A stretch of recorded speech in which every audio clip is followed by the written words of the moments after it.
Hello and welcome. This is the Daily Dharma. My name is Deana, and we're just going to take the pulse of the divine collective right now, see where our energies are at, what spirit would like us to know today.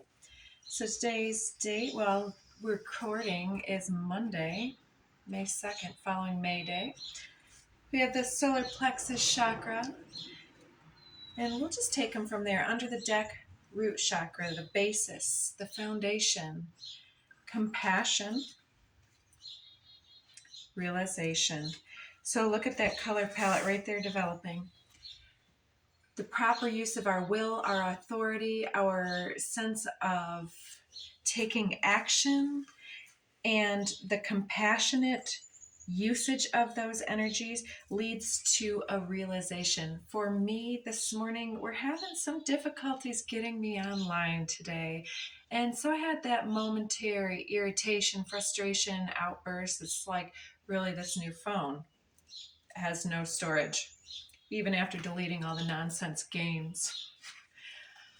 But that's okay. It's like, maybe the message that was on the previous recordings wasn't right. So if you have a false start, it's all about spirit helping you to recorrect your energies, realign, take it with a grain of salt. Even if you had a good thing going on, good relationship, good job, if spirit is redirecting you during this eclipse portal here, it is for your highest good. So take that redirection, even if it seems like somebody's throwing you away, that's your divine invitation to invest in yourself and to create a better life for yourself by integrating the shadow, that the lower impulses, the initial, perhaps for many, impulse to take that as negative feedback.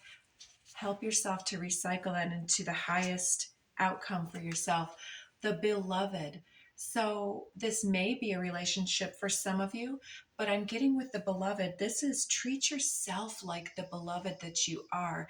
You are indeed the beloved of the universe itself. And that beautiful root color here, it's like this pair of hands is uplifting this heart shape. And it's the fakey heart shape designating the union of two individuals. And this is perhaps either you and your higher self, yourself and a family member, a new pet, something like that. But it's like your passion and your purpose and the things that you're here to get excited about. Under the deck, Pachamama. So I'm feeling that this is a legacy. Sorry for the road noise. The Rainmaker. What is flowing through you and how we flow with our emotions right now. I'm having this remembrance of that flux of energy, those outburst energies that are perhaps from a long time ago. Those energies don't need to be so intense. And for me and many of us, it's like sometimes that initial unexpectedness, it's like, oh, well, I thought this was a go. Then we resist. And I was seeing today something about a gentleman, and I can't remember his name, but he's a famous individual that programmed his children and then later the public through hypnosis and the introduction of the alpha wave state in the brain allowed individuals to, just much like an energetic wire, to reduce the resistance of the flow of energy through the channel. And then the children or the subject was able to answer questions before the individual was able to put them into words. So right on the telepathic level, right? So it's like there's this cloudy orb above the crown here that's calling my attention. Instead of a glowing orb, it's the sea green type of a color, and the heart is in the gut area. And it's talking about that initial responsiveness and how we respond to the tides of emotions, how we flow with what is and what can we make of it. Lightning. I love that following this.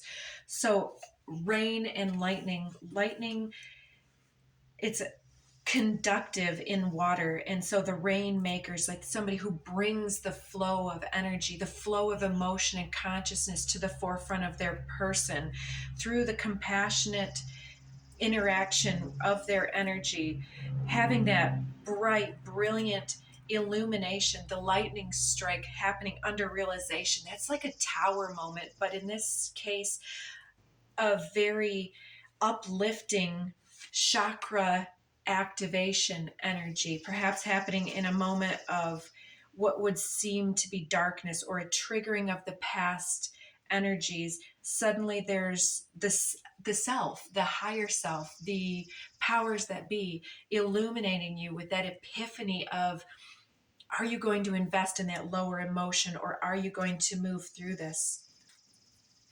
Yes, Pachamama with the root there. Oh, so great.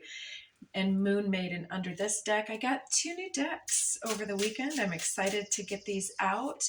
We've only got a few more minutes because my device just wants to cut us short. So let's see, what do we have from the new deck? This is called the Shaman's Dream Oracle, Bill Inaldo and Colette Baron Reed. And we just used Shaman's Oracle and the Sacred Geometry Oracle Activations deck.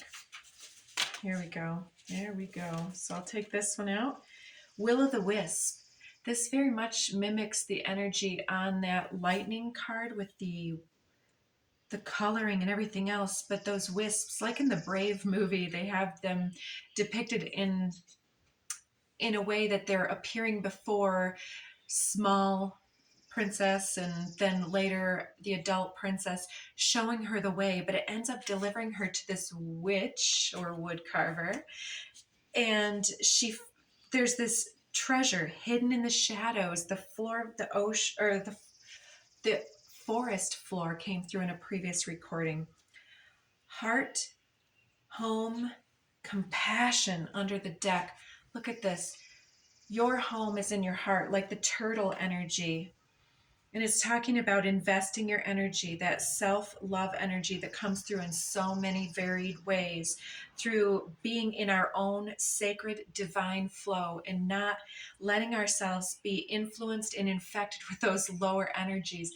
Once they take hold, if we allow ourselves to operate in low frequencies or in low vibrating entity laden environments, let's say, or with people that are somehow possessed by those types of energies, then we reduce our own energy and the home is no longer safe inside of ourselves. We begin to be more and more suspicious, more and more concerned and anxious, watching the news, perhaps.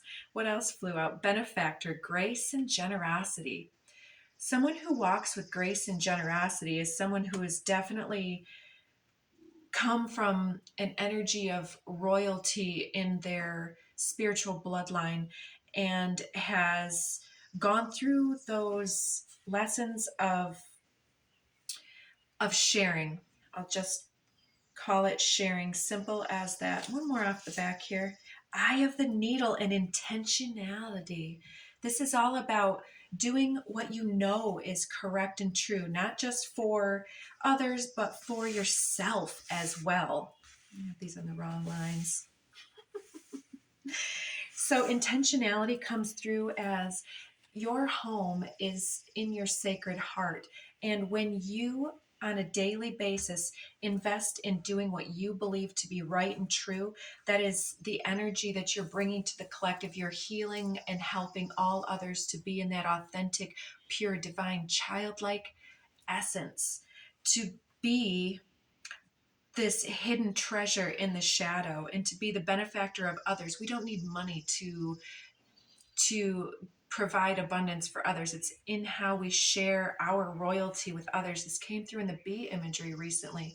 These 2 mice here one has a crown and they're eating, snuggling, they're happy. Grace and generosity. So being graceful, and it comes through in so many ways. But I want to say that there's something going on where it's who we are when no one is watching. It's the choices that we make for ourselves. Are we going to treat ourselves like a garbage heap, a toxic waste dump, and eat all kinds of fast food, highly processed foods? We're going to only eat and drink low vibrational foods, or are we going to take our nutritional mineral content more seriously? We are a receiving device, a highly tuned instrument and tool for our own clarity and our own love, light, and abundance in this universe. And if we allow our filter to become calcified and everything else, then it's going to affect our happiness, it's going to affect our health and well-being. And making it through the eye of the needle with intentionality is having the wherewithal to celebrate ourselves, to honor ourselves in our sacred temple within, from the highest place of authority and self-respect. Yuga Shakti, beautiful Kali imagery, and she's shown with her tongue out. Like there's been something that has just illuminated that third eye, and she's spitting it back out